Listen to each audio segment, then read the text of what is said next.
Со вас Маријан Николовски.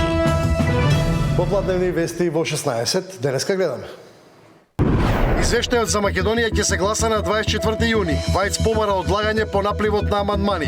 Тој бара интерпелација за председателот на Уставниот суд. Уставен тврди таква можност Уставот не предвидува. Министерката за финансии очекува растот на економијата да продолжи.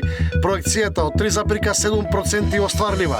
Скопјани останаа без редовни автобуски линии. Повлечени 200 автобуси на приватните превозници. Причината финансии. Трамп ќе присуствува на самитот на НАТО во Хаг. Во овие вести детали за денешната седница на Европскиот парламент и извештајот за напредокот на Македонија. Добар ден, останете овде, почнува веднаш.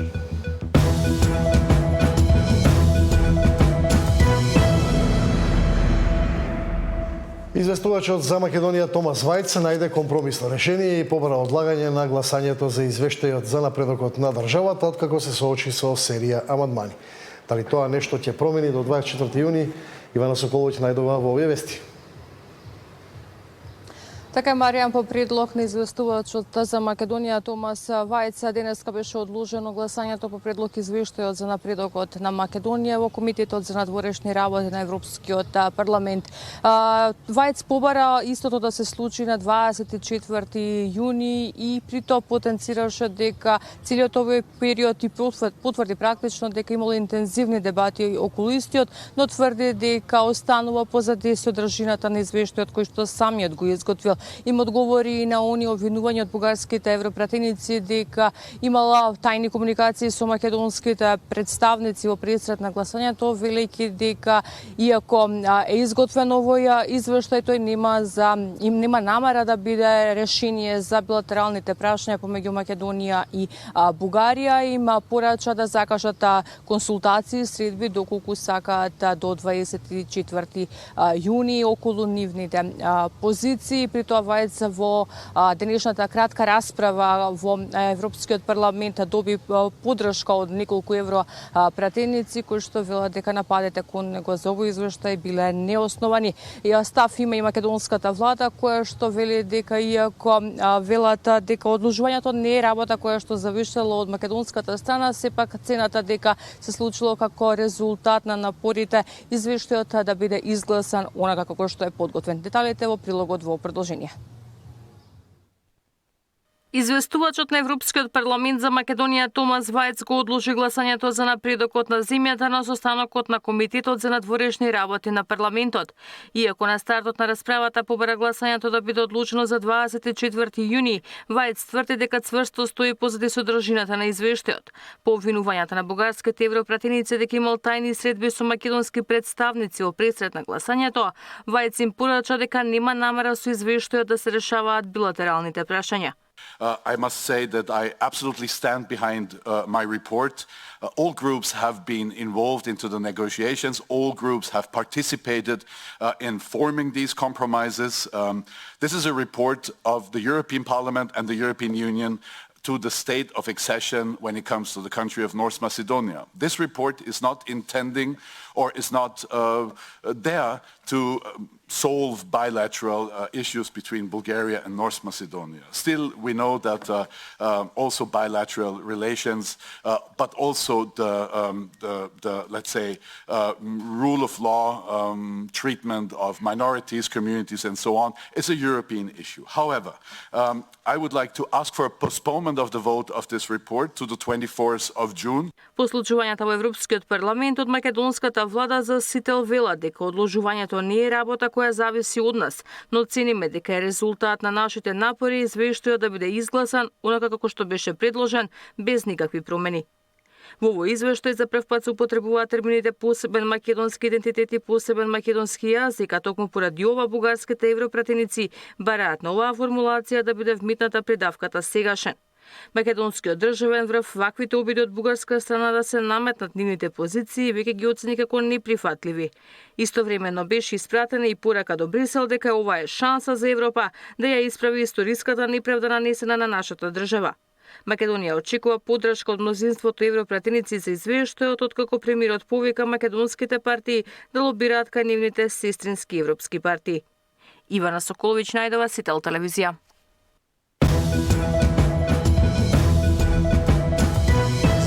Македонија и европската интеграција на државата? Останува ли Македонија заглавена на патот кон Брисел? Политичка дипломатија и европска перспектива. Во тема на денот Ивица Боцевски.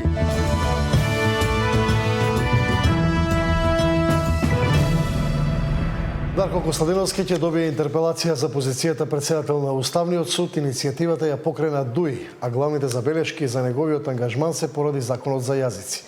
Од Уставен велат дека таква можност не предвидува Уставот. ДУИ поднесе интерпелација за председателот на Уставниот суд Дарко Костадиновски поради тоа што смета дека првиот човек на ова тело се однесува навредливо кон албанскиот јазик и законот за јазици чија уставност ја преиспитува судот. Според интегративците, Костадиновски го прекршил Уставот кога јавно коментирал дека законот за јазици кој што се уште бил во употреба е лош. Сметаат и дека ја манипулирал и Венецијанската комисија, бидејќи во дописот до неа напишал дека се работи за малцински јазик, а се работело за јазик на немнозинска заедница, што според ДУИ не било исто.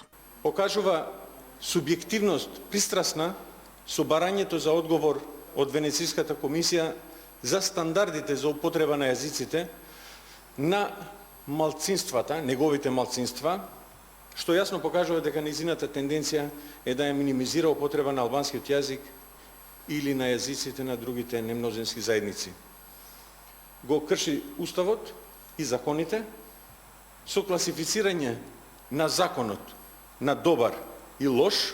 Од ДУИ, иако знаат дека интерпелацијата не значи разрешување, ниту има некаква правна сила за мандатот на Костадиновски, сметаат дека председателот на Уставен треба да се појави пред пратениците за отчет. Тврдат дека иницијативата не била политички мотивирана за да влијаат врз одлуката на судот за законот за јазици. Дека оваа иницијатива нема за цел да изврши притисок врз Уставниот суд за разлика од другите претходни интерпелации кои беа јасно од политичка природа и има социјално и медиумско влијание за да ги принудат функционерите да поднесат оставки.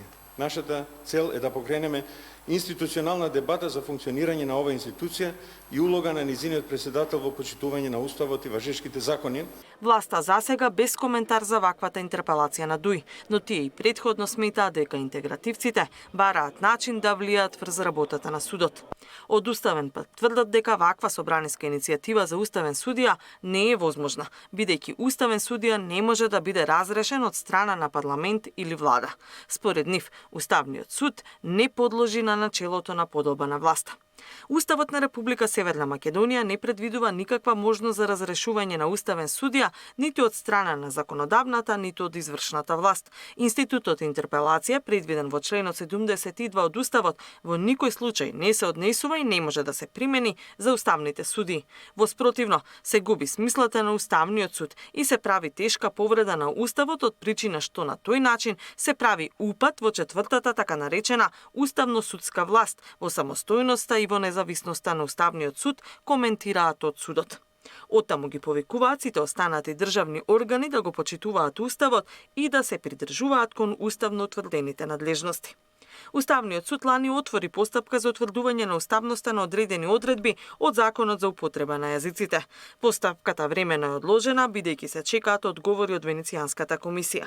ДУИ веднаш по покренувањето на постапката протестираше и се закануваше со радикализација, а судиите албанци не сакаат да учествуваат во подготвителната сесија. Катерина Нишкова, Ситон телевизија.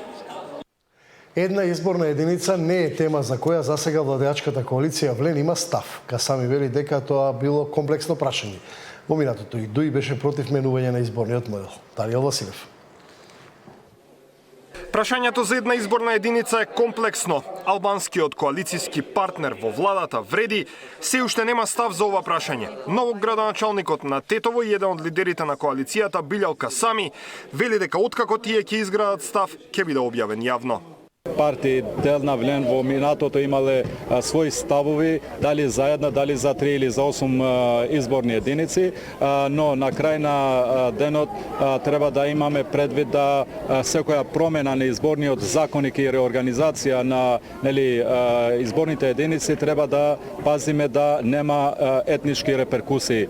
Затоа ние кога ќе изградиме заеднички став, тоа ќе го објасниме и ќе дадеме и наше образложение зашто стоиме позади тој став. Претходно Демократски сојуз на Павле Трајанов и Либерал-демократската партија поднесоа измени во изборниот законник. Најголемата парламентарна партија ВМРО-ДПМН би поддржала Македонија да стане една изборна единица, но со право да гласа и диаспората.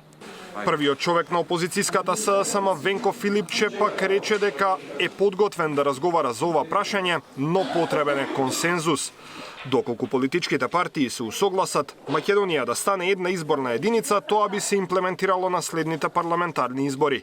Меѓутоа, оваа идеја не е нова. Во јавноста и во политичките кругови се провлекува речиси секогаш пред изборен циклус, но барем засега нема добиено простор ниту за суштинска дебата. Во моментов се гласа во пропорционален изборен модел со 6 изборни единици, од кои од секоја се избираат по 20 пратеници. Даниел Василев, Сител телевизија. Постојаната анкетна комисија за заштита на слободите и правата на граѓанинот не го прифати предлогот на Димитар Апасиев дневниот ред на денешната седница да биде дополнет со надзорна расправа за трагедијата во Кочани. Мнозинството го одби предлогот бидејќи во тек на иницијатива за расправа за трагедијата во Кочани во Комисијата за политички систем, а се чека да заврши истрагата и да биде објавен обвинителниот акт, па потоа да се расправа на темата во собранието. Нема што ние да се криеме и да се извади буквално секој оној кој грешил пред лицето на правдата.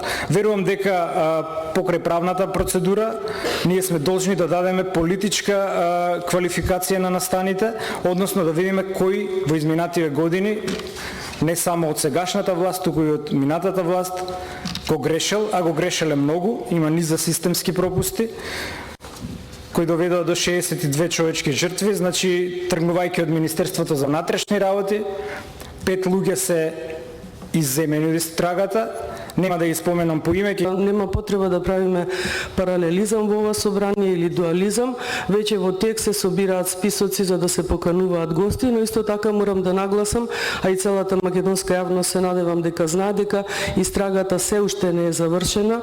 Најавено е дека ќе биде завршена кон средината на овој месец, да почекаме да биде формиран тој обвинителен акт и после тоа секако дека никој нема против да се разгледува оваа тема и во собранието, таман работа да имаме против, ние бевме иницијатори да се разгледаат и претходните несреќи.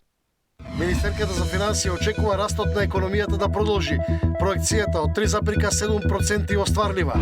Скопјани останаа без редовни автобуски линии, повлечени 200 автобуси на приватните превозници. Причината финансии.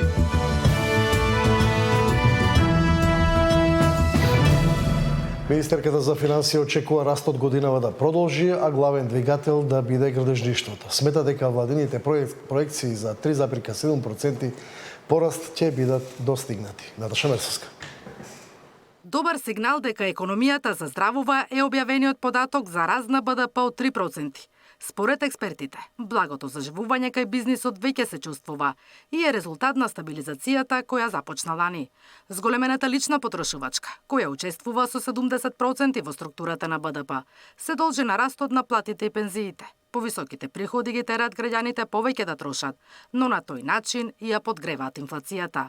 Токму затоа препорачуваат владата да го затегне ременот. Апсолутно гледаме знаци на фискална консолидација, меѓутоа таа се уште е недоволна за да постигне една цел која што ќе значи да даде значајна поддршка на монетарната политика во делот на конечно стабилизирање на инфлацијата, да кажеме на некоја долгорочна цел од околу 2%. Така што во однос на фискалната политика е битно таа да биде и да ја зголеми својата прудентност, се разбира вклучително и во делот на платите и пензиите. Се бара начин како да се спречи растот на платите, кој притиска кај порастот на трошоците за живот, децидна Министерката за финансии Кочовска. Владата ќе реагира соодветно, со преквалификација на работната сила, но и со промена на политиките во земјоделието, бидејќи високите субвенции не го зголемија домашното производство и се уште се увезува скапа храна. Едниот момент е колективните договори, оние поединечни колективни договори кои што ги имаат различни институции, со кои што во континуитет преговараме и договараме нели како понатаму, но ние мора да ги спочитуваме обврските кои што некој пред нас ги превземал, тоа е едниот момент. И вториот момент, кој што мене многу повеќе ме загрижува, тоа е дека просечната плата и понатаму ќе расте првен поради тоа што нема доволно работна сила и компаниите во приватниот сектор имаат проблем со ова, и кога вие се трудите да привлечете поготово некој добар работник од некоја друга компанија, бидејќи се вртат истите работници. Немаме ние нова работна сила која што би ја понудиле. Сега се трудиме, еве нешто да направиме и во тој дел со преквалификации. Кочовско очекува растот годинава да продолжи, а главен двигател ќе биде градежништвото. Смета дека владините проекции за 3,7% пораст ќе бидат достигнати. Наташа Мерсовска, Сител телевизија. Иако ветено пред година и половина, договорците во здравството се уште не се вработени. Политичките промени во секторот, но особено бирократските процедури, се клучните за решавање на овој проблем. Постапката во финансии сепак е завршена. Промена на власт и министри, избори и административни лавиринти ги кочат вработувањата на околу 1100 лица ангажирани со договор на дело во здравството. Станува збор за дефицитарен кадар, сестри, болничари, техничари, од кои потреба имаат речиси сите јавни здравствени установи. Првото ветување дека ќе им биде решен статусот го имаа пред година и половина од предходната, а според најавите од актуелната влада и сега веќе екс-министерот Арбен Таравари, до 1 април требаше да добијат решенија, но 2 месеци од тогаш нема ништо. Во меѓувреме, голем дел од договорците не добивале ниту пари, бидејќи не им биле продолжени договорите, зашто менаџерите чекале зелено светло за да распишат огласи за вработување. Незадоволство има во сите болници и клиники, а од Тетовската клиничка излегува и на протест за решавање на статусот и исплата на плата за одработените месеци. Министерката за финансии вели дека кај нив процедурата била завршена. Ги проверуваме по систематизација. Дали има такво работно место? Дали е слободно? Дали е предвидено во годината? Сепак има одредени планови. Се случува да има грешки. Јас како министер за финансии тоа не можам да го одобрам позитивно. Чекаме корекции, некогаш прават промени во систематизација и се поминува подолго време. Во конкретниот случај со Тетовската болница одговорено е на време и одговорено е позитивно пред тие да почнат да кажеме да реагираат.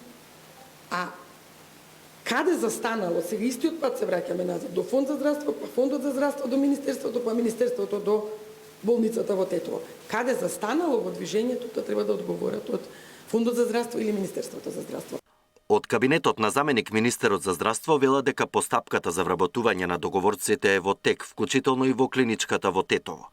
Постапката за вработување на 1170 лица, кои беа со договор на дело, е започната во 57 јавни здравствени установи, додека за другите ЈЗУ во тек е постапката согласно законските процедури со цел обезбедување финансиска согласност, одговорија од здравство. Но останува неизвестно кога ангажираните со договор на дело ќе добијат решенија, бидејќи во октомври има локални избори, а неколку месеци претходно, согласно законот, не се дозволени нови вработувања. Александар Динев, Сител телевизија. Скопјани на високите температури останаа без приватни превозници. Над 200 автобуси се повлечени во гаражите и нема да возат поради, како што велат, долг од 2,5 милиони евра. Превозниците велат дека немаат пари за нафта, сервисирање и за да поделат плати на возачите и чекаат исплата од ЈСП. Скопје повторно остана без приватни превозници. Над 200 автобуси се исклучени од сообраќај, поради, како што велат, долг од речиси 2,5 милиони евра. Еден од директорите, Јовица Зафировски, вели дека градот Скопје минатата недела префрлил околу 650.000 евра на сметката на ЈСП, но од предпријатието не им ги даваат на превозниците. Не ги исплаќа, директорот вели дека не може да ги исплати затоа што нема добиено верификувани извештаи од градот Скопје. Се дека не ги добија тие верификувани извештаи, нема да не ги уплати средствата. ОКЦ, тоа е диспечерскиот центар на ЈСП, го изготвува месечниот извештај и го доставува на проверка на втора контрола во мониторинг. Во меѓувреме, паралелно и двата центри го контролираат, меѓутоа мониторинг го верификува. Откога ќе го верификува мониторинг, го враќа до ЈСП, ЈСП ни го доставува на нас за да можеме ние да доставиме фактура за наплата на средствата. Зафировски им се извини на граѓаните кои се приморани да чекаат подолго на постојките и рече дека превозниците не се виновни што не возат бидејќи веќе немаат пари за нафта, тековно сервисирање ниту може да поделат плати на возачите. Сепак остануваат оптимисти дека наскоро проблемот ќе биде надминат и повторно ќе може да се вратат на скопските улици. Следниот месец ќе има летни олимписки игри младински олимписки игри во градот Скопје. Значи ќе имаме многу странци во градот Скопје кои што ќе имаат потреба и од превоз. Јас се надевам дека нема да дојде до тоа, ќе смогнат сили, значи градските власти и пред се во моментов ЈСП за да ни ги уплати средствата. Сител се обиде да добие став од ЈСП и од градот Скопје, но оттаму не одговорија на нашите прашања. Во изминатите 3 години приватните превозници често се повлекуваат поради неисплатени средства, а ЈСП не може само да ги обслужи сите линии, затоа што нема доволен број автобуси. Мартин Арсов, Сител телевизија. Неажурност на судовите констатира Судскиот совет за првите 3 месеци од оваа година. Трамп ќе присуствува на самитот на НАТО во Хаг.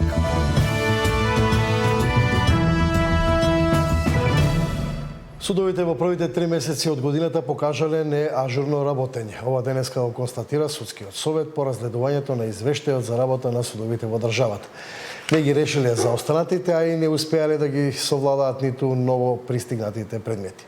Проблемот го лоцираат во недостиг на суди и административен кадар. Судовите во Македонија се неажурни. По првите 3 месеци од годината не успеале да ги решат заостанатите и ново пристигнати предмети, па пред судиите за решавање останале близу 145.000 предмети. Според извештајот на Судски совет, од вкупно 34 судови, единствено ажурни се судовите во Штип, Велес, Радовиш и Виница.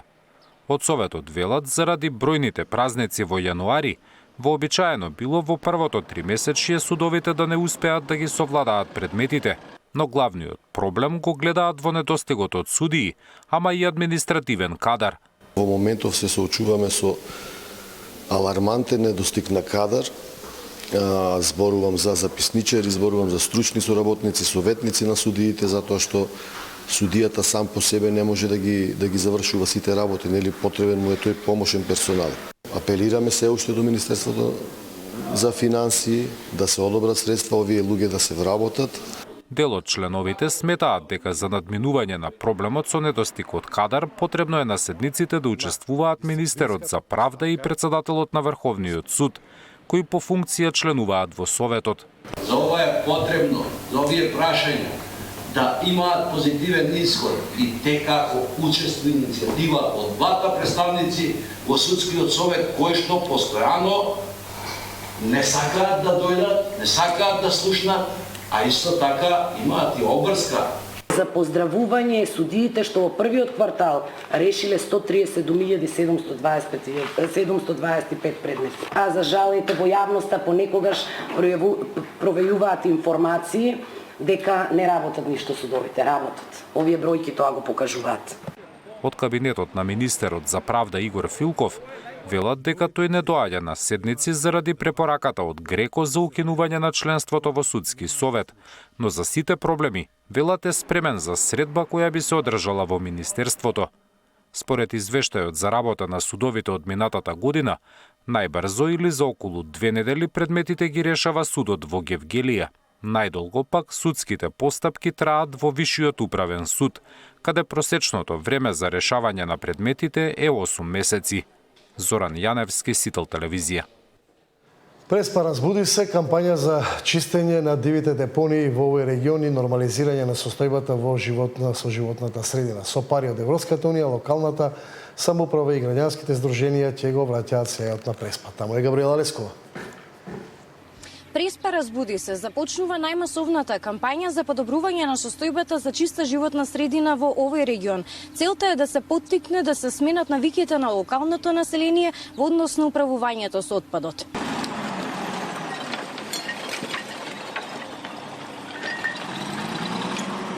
Ние во Преспа навистина имаме што да зачуваме. Ова е најубавиот крај во Македонија според нас. Ова е само мал почеток на она што ни следи во иднина, заедно со граѓанските организации, најмладите, општината, Европската унија.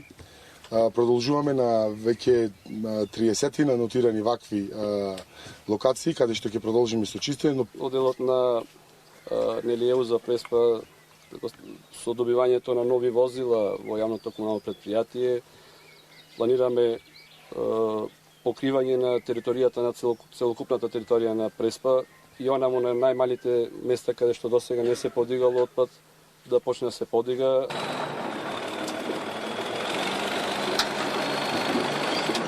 Во општина Ресен има само 3 инспектори за животна средина. Во меѓувреме, од еколошкиот невладин сектор апелираат да се постават видеонадзори на повеќе критични точки со цел за да може да се најдат оние кои што ја загадуваат животната средина. Се надевам дека за прв пат можеме да направиме едно вмрежување од бизнис сектор, локална заедница, граѓански сектор, институции и сите да покажеме колку многу ја сакаме Преспа и да си ја донесеме во еден сјај каква што ја паметат минатите генерации, а да ја оставиме така чиста на идните генерации.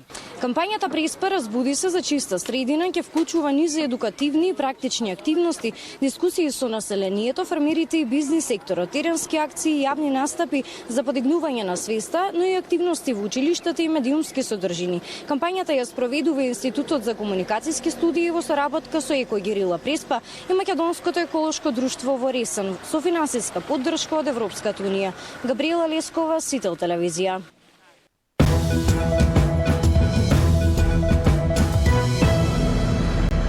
Во продолжение блог вести од светот.